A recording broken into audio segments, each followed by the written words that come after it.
번째 순서는 증권가에서 눈여겨보고 있는 종목입니다. YG경제연구소 차영주 소장과 함께할게요. 어서 오세요. 안녕하십니까? 네. 네, 안녕하십니까. 오늘도 제가 컨디션이 네. 100% 좋지 않아요. 다들 모든 분들이 그러셨겠지만 어제 그렇죠. 축구를 보면서 너무 소리를 질렀기에 예. 지금 목 상태가 좋지 않거든요. 예, 어떤 분들은 너무 이렇게 손에 땀을 쥐게 해서 네. 그런 분들도 있고 어떤 분들은 막 그 박수를 치다 보니까 우리 혈액순환이 잘 주무셨다는 분들도 있는데 참 안타깝죠.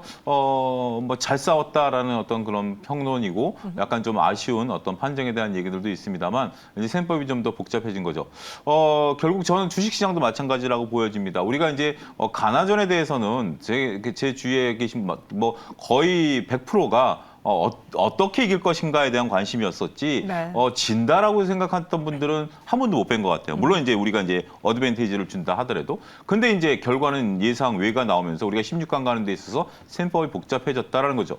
우리가 2020년과 2021년 주식시장에 특히 이제 2020년에 주식 투자에 들어오신 분들은 대부분 내가 주식 투자로 돈을 벌겠다라고 생각을 하고 들어오셨고, 정말 우리가 그때 2021년에 유행했던 단어 중에 하나가 우리가 이제 그 직장을 그만두는 그러한 부분들에 대한 어떤 기대감까지 있었던 부분들이죠. 하지만 냉정하게 현실은 우리 생각과 다르게 벌어질 수 있는 가능성은 항상 열려 있다라는 거죠. 우리 이제 축구 좋아하시는 분들은 이제 16강 가기 위한 계산을 복잡하게 하시는데 여러분들의 투자도 마찬가지입니다. 생각보다 못했을 때 어떻게 내가 원금을 회복하고 내가 원하는 수익률을 나타낼 수 있는가라는 부분들을 잘 보셔야 될 것으로 보여지고요. 그 일환으로 저희가 매일 리포트를 그리고 이제 리포트가 이제 좋다 나쁘다라기보다는 어떻게 리포트를 봐야 되는지에 대한 부분도 말씀드리기 때문에 조금 더 집중해서 보실 필요가 있지 않을까 싶습니다. 네, 이런 시장에서 우리도 잘 싸워 이겨내야 됩니다. 그렇죠. 예. 네, 방심해서는 또 안 되고요. 그리고 포기해서도 안 되는 거죠. 오늘 장 두 가지 리포트를 볼 텐데요. 첫 번째 리포트는 포기할 수 없지만 정말 힘들게 만들었던 리오프닝주 안에서 강원랜드를 보겠습니다. 영업 정상화에 따른 뚜렷한 실적 개선이 보인다라는 리포트고요. IBK투자증권에서 나온 리포트예요. 3분기 방문객 증가세가 뚜렷하다고 하는데 확실히 일본이다, 중국이다, 그 외에서 가까운 곳에서 VIP 고객이 오는 게 네. 가장 큰 몫을 했고 리오프닝도 도움이 됐죠. 강원랜드 혹시 가보셨나요? 전 한 번도 못 가봤어요. 강원랜드를 한 번도 저는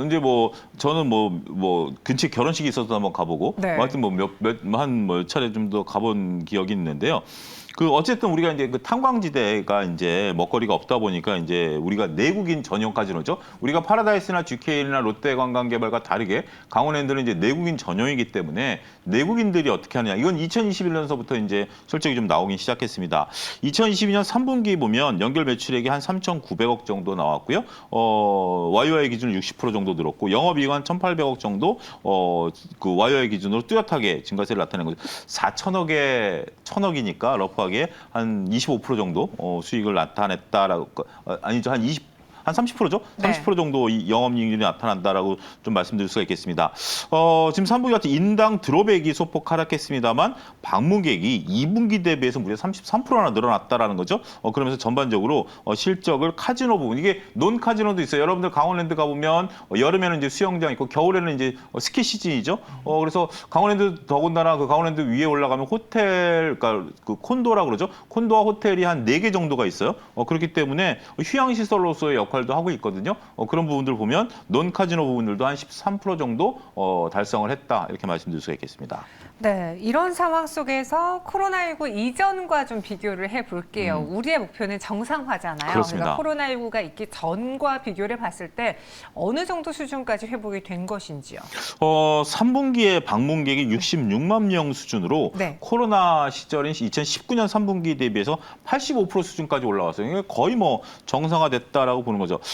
아무래도 이제 카지노가 갖고 있는 특성이 있죠. 저 같은 경우는 한 2, 3년에 한 번 정도씩 가본 것 같아요. 이제 일이 있어서 간다라는 개념이지만 또 집중해서 가시는 분들 있어요. 제 주위에 딱 한 사람 주말만 되면 차 끌고 강원랜드 가는 분이 한 분 계세요. 근데 그런 분들 입장, 소위 말 충성 고객이죠. 네. 우리가 이제 어폐가 있긴 하면 충성 고객 같은 경우가 있기 때문에 강원랜드 회복력이 빠르다라고 좀 말씀드릴 수가 있겠습니다. 그리고 이제 4월부터 영업 시간이 이제 밤에는 안 하다가 이제 20시간, 일 20시간으로 늘어서 밤에도 이제 하는 수준까지 들어감으로써 방문객이 빠르게 늘어났다라는 거예요. 근데 저는 여기서 한 가지 좀 놀라운 게 인당 드롭백, 그러니까 이제 그 배팅하는 금액이 3분기 얼마인지 혹시 아십니까? 아니요. 보통 이제 우리가 카지노 가면 뭐 놀러 가니까 뭐 한 5만 원, 10만 원, 뭐 많게는 한 2, 30만 원 하잖아요. 네. 인당 드롭백이 250만 원이에요.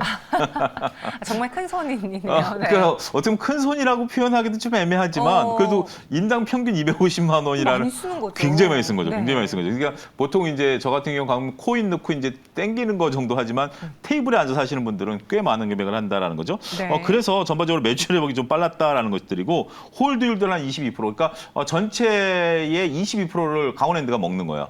그러니까 여러분들 보면 우리가 베팅을 하는데 그 카지노 가면 돈을 잃는다라고 생각을 하지만 그게 이제 오래 하다 보면 잃는 거고요. 우리가 100을 하면 20%가 카지노 몫이고 80%는 우리 몫이라는 거죠. 이게 경우의 경우를 하다 보면 이렇게 들어가는 건데 드롭백이 총 1조 6천억 정도 3분기에 나왔다. 4분기 같은 경우도 이제 비수기다라는 부분들이죠. 아무래도 겨우 추우면 좀 덜 가는 부분들이 있고 강원에도 골프장이 있는데 아무래도 이제 스키 시즌이다 보니까 이제 그런 부분들에 대한 어떤 상쇄 효과는 있을 것으로 보여지고 있고 영업이익이 이제 흑자전환 될 가능성이 높다 이렇게 좀 전망치가 나오고 있다 말씀드릴 수가 있겠습니다. 네, 그럼 강원랜드의 투자 아이디어를 찾아보겠습니다. 이 리포트를 통해서 우리가 볼 수 있는 힌트가 있을까요? 일단은 뭐 네. 한눈으로 잘 볼게 리포트의 2분기에 2페이지에 그림 1번이 나와 있습니다. 그림이 총 6개가 나와 있지만 하나만 보면 딱 될 것 같아요. 2페이지에 나와 있는 그림 1을 보여주시면 저게 한눈에 보여지는 거예요. 자, 뚝 떨어졌다가 다시 회복하죠. 그러니까 가장 그 저점이었던 게 2020년 2분기입니다. 2020년 2분기 때 바닥 딱 찍고 서서히 회복하죠. 그러니까 떨어질 때는 급속도로 떨어졌습니다만 우리가 이제 아무래도 문을 닫지는 않았었기 때문에 조금 이제 회복이 되다가 본격적으로 회복이 되기 시작했다라는 거죠. 3페이지에 나와 있는 표 1을 보도록 하겠습니다. 저거 이제 나머지 표들은 이제 분기별 매출 뭐 이런 건데 똑같은 형태를 벌어지고 있다라는 것이고 3페이지에 나와 있는 추정 손익계산서를 보게 된다라면 앞으로 이제 드롭백이 좀 늘어날 것으로 현재 지금 보고 있다라는 거죠. 전반적으로 이제 커져가는 부분에 대해서는 여러분들이 부정하지는 않으실 거예요. 근데 드롭백이라는 것은 중간 정도에 보면 총 방문객 밑에 총 드롭백 홀드율 나와 있는 부분들이 있습니다. 이 부분이 굉장히 중요한데요. 드롭백 같은 경우는 배팅 금액이에요.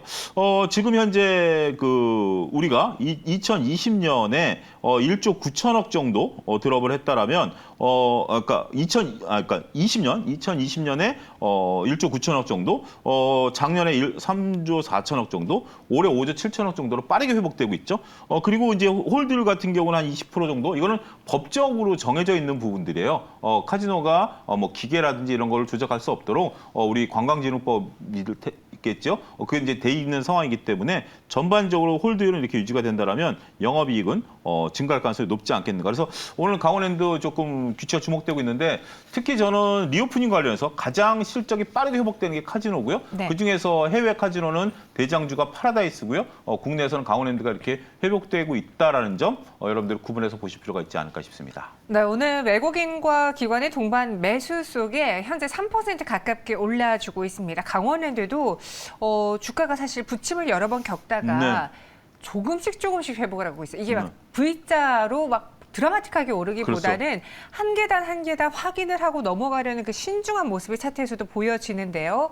일단 저희는 리포트로 집중을 해보도록 하죠. IBK 투자증권 리포트 믿어봐도 괜찮겠습니까? 예, 그러니까 우리가 이제 리오프닝 관련해서 그동안 이제 1년 내내 기대감만 갖고 있었는데 이제 실적이 찍힌다라는 면에 있어서 실적 그렇죠. 분석을 했다라는 면에 있어서는 믿어보자 말씀드릴 수가 있겠습니다. 놀라운 드롭백이라고 평가해 주셨고요. 강원랜드에 대한 리포트 믿어보겠습니다. 이어서 두 번째는요. 명신산업의 리포트를 들여다볼게요. 유진투자증권에서 리포트가 나왔고 최근에 이게 테슬라하고 또 엮이면서 명신산업 센트럴모텍의 특징지로 거론되며 저희도 방송에서 언급을 했던 적이 있는데 이 회사 뭐 하는 회사인지 한번 볼게요. 글로벌 EV 시장의 성장을 한 몸에라고 평가를 받았습니다. 이 EV 시장, 전기차 시장에서 중요한 거는 또 경량하잖아요. 그렇습니다. 우리가 이제 뭐 무게하고 거리는 상극이죠. 그렇기 때문에 뭐 휘발유차 같은 경우는 그래도 무게는 그렇게 신경 쓰지는 않아서 제 차도 무게가 2톤이에요. 그래요? 근데 그 승용차인데 2톤인데 그럴 정도지만 이제 그 전기차 같은 경우는 멀리 가려면 배터리 많이 실으면 되죠. 근데 이제 배터리 많이 실으면 그 무게 때문에 우리 보통 그렇잖아요. 기름 아낀다고 해서 가득 채우지 않고 뭐 한 5만 원씩 채워는 그게 이제 효율화 시킨다라는 건데 어쨌든 명신산업은 이제 차량 경량화의 대표적입니다. 핫 스탬핑 공법을 쓴다라는 건데요. 이게 뭐냐면 우리가 이제 철판 굉장히 좀 두꺼운 철판 같은 경우 이거 여기서 이제 프레스로 눌러서 그 성형 소위 말해서 이제 차체를 만들어내는 과정, 이 과정인데 그렇게 하기 위해서는 일단은 단순하게 찍어서는 이게 철판이 안 구부러지니까 고열로 가능한 한 900도까지 열을 올려가지고 이걸 찍은 다음에 바로 급속 냉각을 시키는 거예요. 그러면 차체 형태가 만들어진다. 여러분들 상상이 가능하시겠죠? 이 용접으로 이 차체를 붙이는 게 아니라 두꺼운 철판을 가열을 시켜서 찍어 누른 다음에 급냉을 시키는 그래서 통으로 만드는 이런 부분들로서 만드는 부분들이다라는 거죠. 자, 연결된 종속법인이 있는데 시먼이라는 회사가 있는데 시먼 미국과 북미 그다음에 중국 쪽에 있는 회사들 남경과 상해 쪽에 있는 것들이 공히 다 이제 글로벌 시장의 매출을 끌어당기고 있다. 이렇게 조금 말씀드릴 수가 있겠습니다. 네. 그럼 실적을 봤을 때 내년 매출은 지금보다도 더 증가할 수 있을까요? 보니까 이 글로벌 시장의 성장을 한 몸에 받고 있다라는 건 수혜고 그리고 매출에서도 보여줘야 되는 거잖아요. 그렇습니다. 지금 이제 우리가 볼 때 네. 이 심원 남경과 심원 상수, 심원 상해 이거 중국 쪽인데 지분 다 100%예요. 그러니까 이제 명신산업에 중국의 자회사 3개가 있는 거예요. 그쪽에서 현재 지금 중국 쪽 EV 업계에 그러니까 이제 전기자동차 쪽에 납품하고 있는 거. 이거는 뭐 우리가 이제 IRA법이랑 상관없이 중국 내에서 전기차가 팔리고 있잖아요. 그 부분에서 그냥 매출이 늘어나는 거고. 그 다음에 심원 미국과 심원 북미가 있는데 이것도 지분 100% 다 자기 거예요. 근데 이게 이제 이번부터 가동이 시작됐어요. 그렇기 때문에 북미 쪽에 이제 되는 거죠. 지금 현재 매출 비중을 보면 현대기아차 매출이 한 30%, 글로벌 매출이 70%예요. 그렇기 때문에 현대기아차 쪽에도 납품을 하지만 글로벌 매출 이거는 IRA법하고 상관없이 그거는 이제 완성차 업계들이 IRA법 갖고 싸우는 거고 얘는 그냥 납품만 하는 거예요. 근데 여기서 보면 유상사급이라는 단어가 나옵니다. 유상사급 저도 처음 알았는데요. 뭐냐면 지금 각각 이제 명신산업이 회사하고 밑에 이제 심원이라는 회사도 있잖아요. 명신산업이 일괄 자재를 구매해가지고 나눠주는 방식이에요. 각각 구매하는 게 아니기 때문에. 그러다 네. 보니까 지금 현재 원자재 급등을 해지했다라는 부분이죠. 자, 2023년에도 글로벌 전기차 시장이 초과 성장할 것으로 보고 있고 더군다나 다행스러운 것은 원자재 및 운송 비용이 지금 하향 조정되고 있잖아요. 그러면 영업이익은 증가할 수 있을 것으로 본다. 2023년 매출은 1.6조 원 정도, YOY 기준으로 올해 대비해서 한 11% 증가할 것으로 보고 영업이익도 1,260억 정도 나올 것으로 본다라면 대충 영업이익률이 한 9% 나오는 회사예요. 자, 여러분들 그 자동차의 협력업체가 영업이익률이 9% 정도 나온다? 굉장히 높은 거죠. 네. 그런 부분들을 보면 상당히 긍정적으로 우리가 봐야 되지 않을까 말씀드릴 수가 있겠습니다. 네, 명신산업의 리포트, 유진투자 리포트를 저희가 보고 있습니다. 이 리포트에서 투자 핵심 아이디어로는 뭘 가져갈까요? 3페이지에 나와 있는 도표 2개를 보도록 하겠습니다. 이게 이제 앞으로 성장세인데요. 네. 최근 5분기간 이제 매출 및 성장 추이를 보게 된다라면 본격적인 성장이 이제부터 시작됐다라고 좀 말씀드릴 수가 있겠습니다. 도표 3을 보게 된다라면 2021년서부터 코로나 국면서부터 2022년까지 매출액과 증감률이 커지고 지금 이제 증감률을 보게 된다라면 2022년 2분기 대비 3분기까지 커진다라는 거죠. 자, 도표 4를 마지막으로 좀 보도록 하겠습니다. 도표 4를 보게 된다라면 영업 이익률 자체가 증감률이 마이너스에서 플러스로 증가하는 폭들이 나타난다는 점에 있어서는 매우 긍정적이다. 이렇게 좀 말씀드릴 수가 있겠습니다. 매우 긍정적이다. 그럼 이 리포트도 긍정적으로 저희가 검토해봐도 괜찮겠습니까? 명신산업의 이제 현황을 구체적으로 이제 표현을 해서 우리가 이제 단순하게 뭐 테슬라향 매출이다. 지금 테슬라가 들어가 있는지 안 들어가 있는지 모르지만 네. 어쨌든 중국 매출이 잡히고 있고 미국 매출이 잡히고 있는 거거든요. 그런 부분에 있어서 현황을 잘 파악하고 있다. 이렇게 말씀드릴 수가 있겠습니다. 현황 파악이 잘 되고 있다. EV 경량화는 필수다. 그래서 핫스탬핑 공법을 갖고 있는 이 명신산업에 대한 성장을 기대해 보겠습니다. 이렇게 오늘 2가지 리포트를 챙겨봤고요. 차영수 수장 여기서 인사드릴게요. 설명 고맙습니다. 감사합니다.